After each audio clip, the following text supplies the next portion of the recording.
जिल्हा परिषद उच्च प्राथमिक शाळा गलनवाडी येथे इयत्ता 5वीत शिकत आहे. आज मी कथा सादर करीत आहे. कथेचे नाव आहे आंबोळीचे शेत. पार्वतीबाई शेताकडे निघाली होती. डोक्यावर टोपली आणि टोपलीत तिच्या कारभारासाठी जेवण होते. सूर्य माथ्यावर आला होता आणि तिची पावले झपझप पडत होती. समोरून पाटगावला चाललेल्या एका रुबाबदार घोडेस्वाराने तिला थांबवले आणि विचारले, हे कोणचं काम म्हणायचं? वडील बुजुर्ग माझ्या भावा, ते उत्तर दे. लय भूक लागली बा, काय आहे का तुझ्या टोपली? असे म्हणताच तिने डोरीवरची टोपली खाली उतरवली.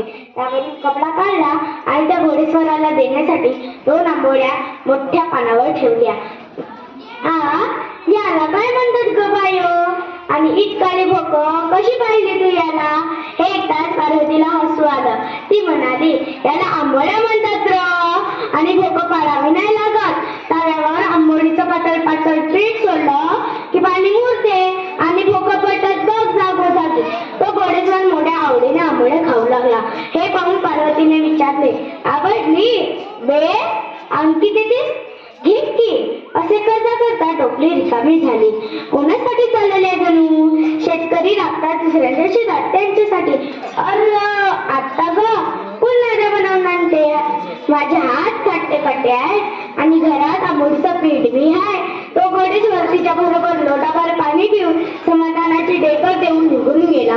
तिकडे पार्वतीने पुन्हा आंबोळ्या केल्या घातल्या आणि शेताकडे गेली. तिच्या पत्नीने विचारले, काय ग बाळू, आज उशीर केला? अहो, वाटतंय ते घोडेस्वार भेटला. लय भुकेला होता. त्याला मी आंबोळ्या खाऊ घातल्या आणि पुन्हा करता करताच झालं.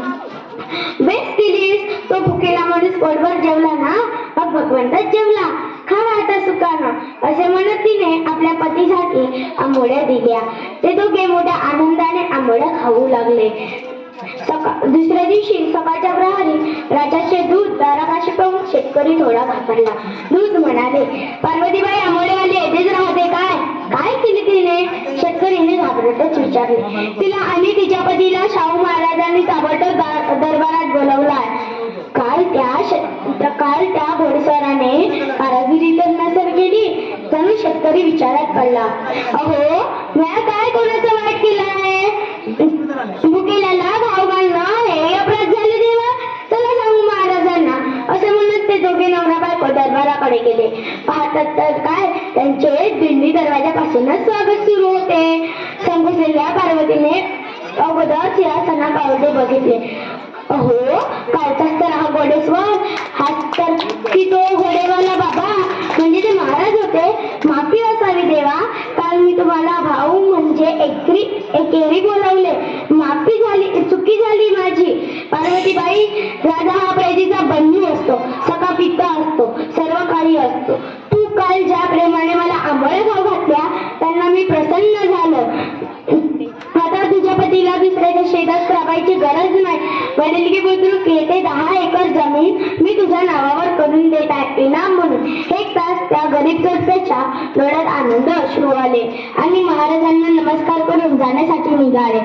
तेवढ्यात महाराज म्हणाले, या माझ्या बहिणीचा साडी चोली देऊन सन्मान करा.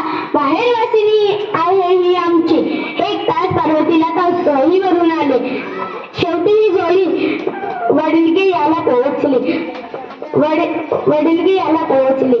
कोल्हापूर मधल्या प्रजाहित दक्ष शाहू महाराजांनी जे शेत इनाम म्हणून दिले ते शेत आज सुद्धा आंबोळीचे शेत म्हणून प्रसिद्ध आहे.